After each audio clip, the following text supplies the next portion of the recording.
મારું નામ ત્રિવેદી વિરલબેન બાબુભાઈ છે। હું ગોવિંદપુર પ્રાથમિક શાળામાં ધોરણ 1, 2 અને બાલવાટિકામાં ભણાવું છું। મારી સંસ્થા છે વિભાગ છે પ્રાથમિક। ઇનોવેશનનું ક્ષેત્ર છે ફાઉન્ડેશનલ સ્ટેજ સંબંધિત ઇનોવેટિવ અધ્યાપન પ્રક્રિયા અને મારામાં બે ક્ષેત્રો લાગુ પડે છે। બીજું છે ડિજિટલ ટેકનોલોજી આધારિત શિક્ષણ અને મૂલ્યાંકનમાં ઉપયોગ। ઇનોવેશનનું શીર્ષક છે સોશિયલ મીડિયાથી સ્માર્ટ લર્નિંગ। અને જો મારા ઇનોવેશનની સમસ્યાની વાત કરીએ કે ભાઈ બાલવાટિકાના બાળકો જે નાના છે ફાઉન્ડેશનલ સ્ટેજમાં છે કે જેને સર્જન શક્તિનો વિકાસ કરવા માટે આપણે ઘણી બધી એક્ટિવિટી કરાવીએ છીએ। અત્યારે આપણે જાદુઈ પિટારા આવ્યો છે કે જેની અંદરથી બાળકોને રમત સંગીત અને વિવિધ એક્ટિવિટી કરાવવાની હોય છે। હવે આ એક્ટિવિટી કરાવવા માટે મારી સમસ્યા એ હતી કે ઘણા બધા બાળકો કોઈ બીમાર હોય કે નાના બાળકો ઘરે રહેતા હોય તો જેનું શિક્ષણ જ્યાં અટક્યું હોય ત્યાંથી શરૂ થઈ શકે। ઘણા બધા વાલી એવા હોય છે કે જે બહાર મજૂરી વર્ગે જતા હોય, મા બાપની વચ્ચે પણ જો કંઈ અણબનાવ બન્યો હોય તો માતા છે પોતાના બાળકને લઈને 10-15 દિવસ માટે બીજે જતી હોય। હવે મારી શાળાના બાળકો તો એક્ટિવિટીનો લાભ લઈ શકે છે પણ બીજી શાળાના બાળકોને આ એક્ટિવિટીનો લાભ મળતો ન હતો, જેના માટે મેં માધ્યમ બનાવ્યું યુટ્યુબ અને ફેસબુક પેજ। આ મારી સમસ્યા હતી, તેના માટે મેં ઇનોવેશન શરૂ કર્યું। ઇનોવેશન પૂર્વની સ્થિતિના ડેટાની વાત કરીએ તો આ બધા બાળકો જે બાલવાટિકાના ધોરણ 1, 2 ના બાળકો છે તે મોબાઈલનો તો ઉપયોગ કરતા હતા પણ બાળકો જોડે વાતચીતથી ખબર પડી કે એ લોકો તો એમાં ગેમ રમે છે અને ખાલી રીલ જોવે છે। બાકી શૈક્ષણિક ચેનલોનું કોઈ બાળકો પાસે કે વાલી પાસે પણ એવી કોઈ જાગૃતતા નથી કે આપણે મોબાઈલથી પણ આપણે આગળ અભ્યાસ કરી શકીએ છીએ।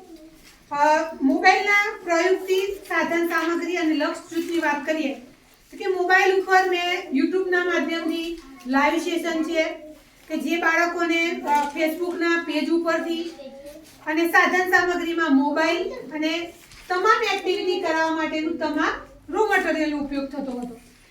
સમયગાળો તો 2024થી મેં મારા ક્લાસના મારા વર્ગના ધોરણ 1, 2 અને બાલવાટિકાના વિડીયો ને પ્લેટફોર્મ આપ્યું ફેસબુક પેજ ઉપર અને યુટ્યુબના માધ્યમથી શોર્ટ્સ વિડીયો અને લાઈવ સેશન જોડાવાનું શરૂ કર્યું।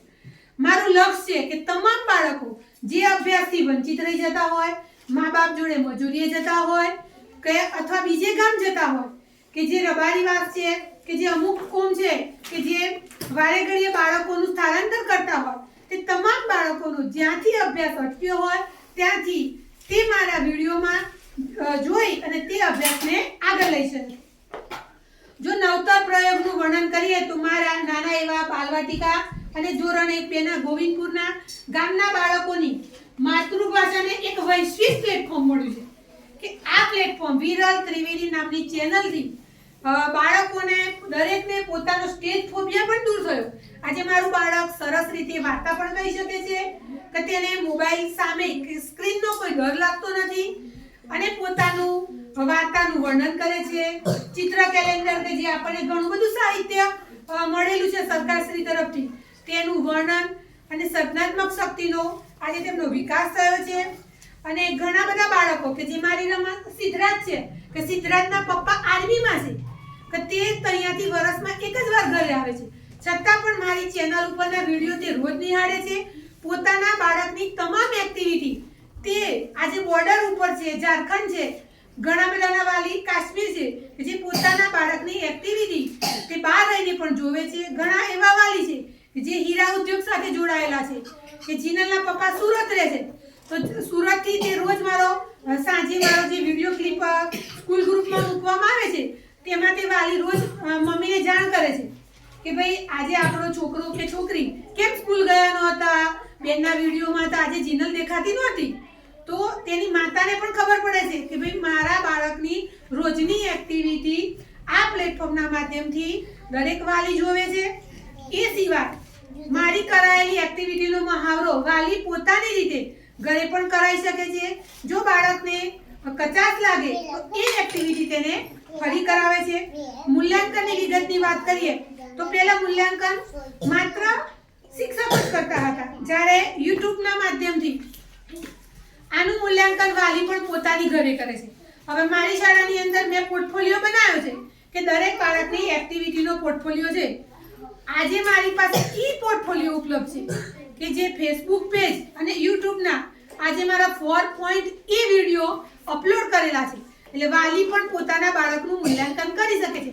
જ્યારે આ તમામ બાળકોને, બાલવાટિકાના બાળકોને હું પ્રાણીના નામ, પક્ષીના નામ કે કંઈ પણ એક્ટિવિટી કરાવું તો વાલી તરત જ ઘરે જોઈને પાછો એ વિડીયો જોવે છે કે ભાઈ આને તો બોલવામાં આમાં થોડી કચાશ હતી.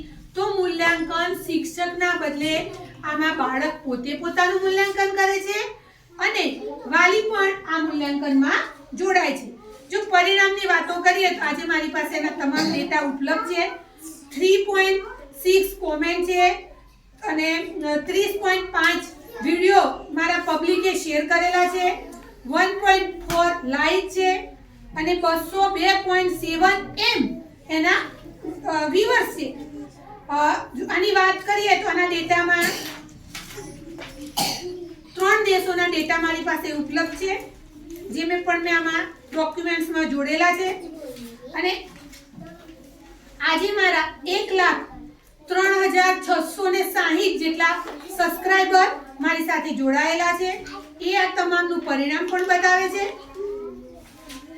હાલની વર્તમાન સ્થિતિ પણ તેની ખૂબ જ મજબૂત છે કે ભાઈ આજે લાખો વિદ્યાર્થીઓ છે, શિક્ષક એક છે, પણ મારા વર્ગનો લાભ લેવા વાળા લાખો વ્યુઅર્સ છે કે જે પોતાના બાળકને પણ મારી શાળાની એક્ટિવિટી કરાવે છે. આજે મારી શાળાની એક્ટિવિટી મારા જિલ્લામાં, રાજ્યમાં, પાકિસ્તાન, બાંગ્લાદેશ અને કેનેડા એ 3 દેશોના મારા વ્યુઅર્સ છે કે જે મારી એક્ટિવિટીનો લાભ લે છે. એ તમામ ડોક્યુમેન્ટ્સ, આધાર પુરાવો મારી સાથે છે. જય હિન્દ.